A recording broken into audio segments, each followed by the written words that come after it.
Rosée Méziane, on est trop alarmiste? Je ne sais pas si on est trop alarmiste, mais en tout cas, si on a le nombre de cas qui augmente, et en tout cas le nombre de personnes qui sont accueillies en réanimation, c'est d'une part parce que post-confinement, forcément, on a plus de gens qui se côtoient et donc plus de gens qui se contaminent, donc forcément une recrudescence légère, mais de cas. Et puis, on a surtout plus de tests, donc forcément plus de gens qui sont testés, plus de gens qui, enfin, en tout cas numériquement, on relate un peu plus de cas. Pour autant, est-ce qu'on On a l'impression qu'on rend la situation plus dangereuse, plus inquiétante qu'elle ne l'est réellement. Parce qu'en fait, notre discours, enfin en tout cas le discours des gouvernants ont été très timides. Ils ont appris au fur et à mesure aussi de la crise à leur décharge. Mais vous savez, quand on allume la télé, on entend tout et son contraire.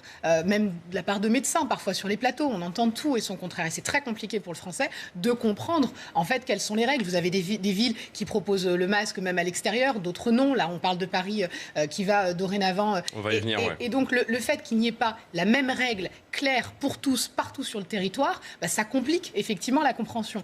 Une chose est sûre, c'est que plus vous avez des gens qui se brassent et plus vous avez un risque que les gens se contaminent. Et ça, c'est évident. Alors même si on le voit que dans le métro, c'est respecté, dans les lieux clos, c'est respecté, mais moi, j'ai été à la Tour Eiffel, on voit que dans les files d'attente, les gens sont quasiment les uns sur les autres. Quand vous allez dans un arrêt de bus qui est bondé, pareil, vous n'avez pas la distanciation sociale. Donc le masque est obligatoire quand au final, vous ne pouvez pas respecter les 1,50 m.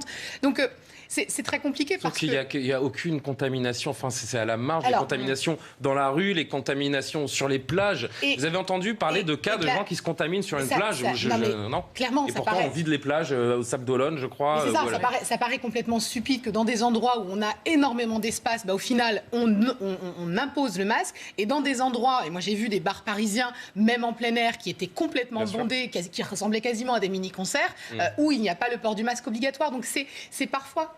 et à partir du 15 août, on autorise les rassemblements de plus de 5000 personnes. C'est ces situations contraires qui font qu'au final, le citoyen n'y comprend pas. Et quand il n'y comprend rien, il se dit que ça sert à rien et du coup, il ne le met pas. Alors, moi, le risque, pour terminer, c'est que si on a véritablement une deuxième vague en octobre, on viendra nous dire qu'on n'a pas été suffisamment précautionneux et qu'on n'a pas mis le masque. Enfin, c'est encore une fois, la culpabilité sera de nouveau sur les citoyens et je pense juste, même si on est trop précautionneux, je pense quand même à ces 30 000 morts, à ces 30 000 familles endeuillées et vraiment en cas de seconde vague.